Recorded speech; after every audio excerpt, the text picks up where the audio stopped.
Serialization of the Zany Time Travels of Warble McGorkle, Chapter 53 of 61.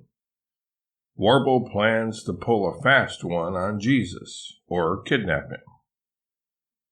Warble pilots the Aerodnap to a secluded spot on the dark side of Mars Hill. He and his crew camouflage its location by covering it with the branches from a withered fig mulberry tree and multitudes of mustard plants. Clapping the plant residue off his hands with a feeling of satisfaction, a mixture of satisfaction and anticipation, Warble informs his crew of his plans as they saunter down the hill.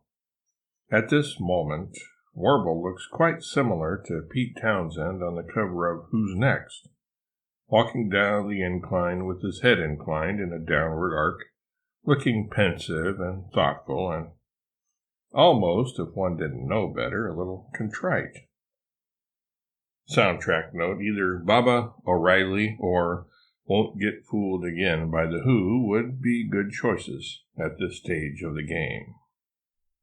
In order for the Founding Fathers to institute a solitary religion that will stay strong and resist all future attempts to circumvent or replace it, Warble begins, it will need government backing. And so, what better way than to find Jesus, convince him to come forward in time with us, and run for president?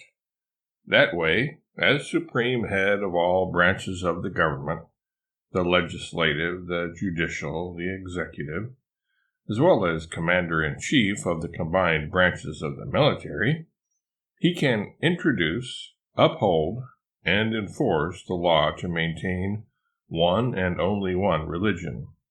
That will bring us lots of boodle, for the good of the emboodled, of course, and keep everyone united to boot. Do you think Jesus would really want to do that? Get involved in politics? Mary questions Warble. After all, he refused to become king of the Jews when some of them tried to draft him for that very purpose in his day. If we can't convince him to come with us to become president, we'll make something else up, Warble replies nonchalantly. You mean you'd try to pull a fast one on Jesus? Mary gasps. Well, why not, if it's for a good cause? Warble replies, a little miffed that Mary doesn't give him the benefit of the doubt that his motives are pure and his plan foolproof. The ends justify the meanness. Besides, Jesus will thank us later, once he becomes president and realizes it's a better job than walking around dusty old Israel preaching. And for what? Only to get killed in the end. Nature abhors a martyr. As president, he can retire unscathed and live in the lap of luxury in Las Vegas, Nevada, or Ocracoke, Maine, or Truth of Consequences, New Mexico, or Lost Nation, Iowa, or wherever else he wants to spend his golden years. I think you've got Jesus all wrong, Mulla pipes up. He doesn't care so much about comfort, retiring to a life of ease, and all that sort of thing. Warble has endured just about as much resistance from his subordinates as he can take. All right, then, he fumes. His 7 companions all sigh in relief. They think Warble has abandoned his plans, and so they turn on their heels and head back to the Aerodnap. Hey, where are you all going? Warble yells. I didn't say we were leaving. I thought you had given up on your idea about transporting Jesus to the future, Mary says. Who said so?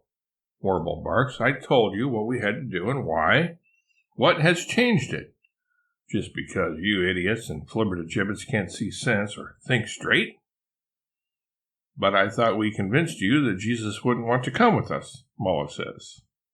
Maybe so, Warble concedes, but in that case, we'll just have to kidnap him.